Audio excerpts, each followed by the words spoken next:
Bon, on va filer à Moscou rejoindre notre ami et néanmoins correspondant Dominique Derda, qui, souvenez-vous, la semaine dernière, nous parlait de ce qui se passait en Arménie, une révolution pacifique, unique en son genre. Bonjour Dominique, vous rentrez justement de la capitale, Erevan, où vous êtes allé observer ce qui s'y passait. Comment se déroule ce printemps alors ?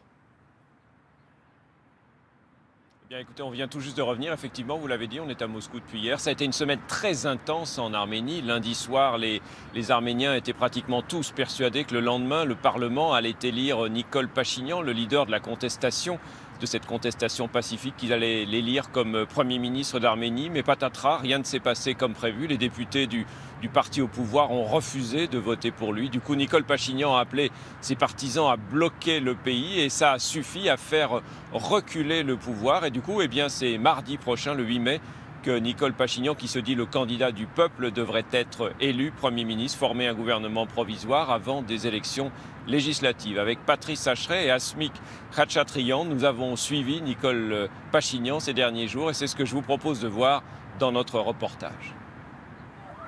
Pendant des semaines, c'est à pied, sans relâche, qu'il a parcouru le pays, de village en village, pour rallier les Arméniens à sa cause, chasser du pouvoir ceux qui, depuis 20 ans, s'enrichissent à leurs dépens.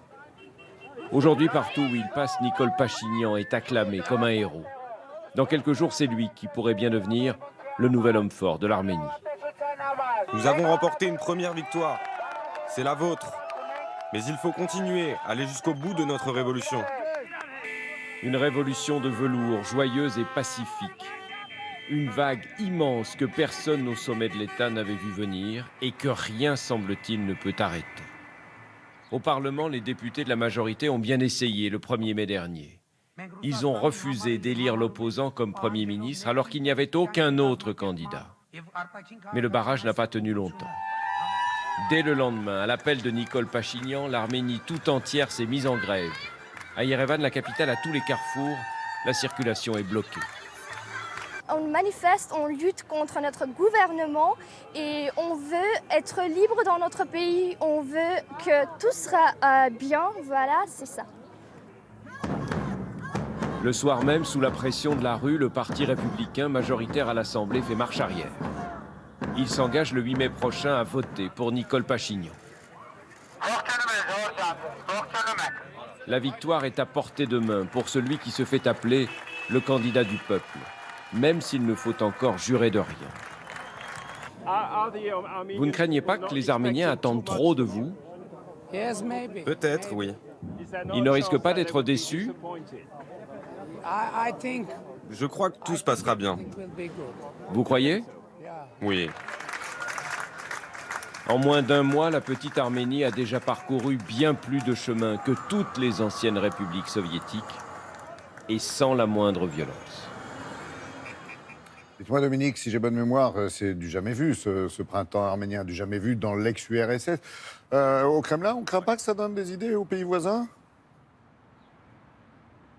Vous imaginez bien qu'en Russie, où Vladimir Poutine, lundi prochain, doit prêter serment pour un 4e mandat après 18 années au pouvoir. On suit avec beaucoup d'intérêt ce qui se passe là-bas et les opposants russes regardent avec admiration et envie, évidemment, cette révolution de velours en Arménie. Mais la Russie, ce n'est pas l'Arménie. C'est un pays immense avec un pouvoir très fort, avec une police, une armée, des services de sécurité qui sont entièrement dévoués à Vladimir Poutine et des opposants qui seraient bien incapables de rassembler derrière eux une foule aussi importante que celle qu'on a pu voir à Erevan ces derniers jours et ces dernières semaines. Et puis il y a tous ces pays aussi qui vont de la Biélorussie aux confins de l'Asie centrale en passant par l'Azerbaïdjan, des pays dans lesquels les opposants sont bâillonnés, emprisonnés, ils sont parfois en exil quand ils ne sont pas tout simplement éliminés physiquement. Et là-bas aussi, vous en doutez, les opposants suivent avec beaucoup d'intérêt et d'attention en secret sur les réseaux sociaux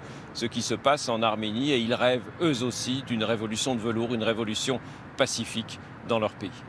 Merci Dominique et on vous souhaite une très belle journée à vous et vos équipes sous le soleil de Moscou.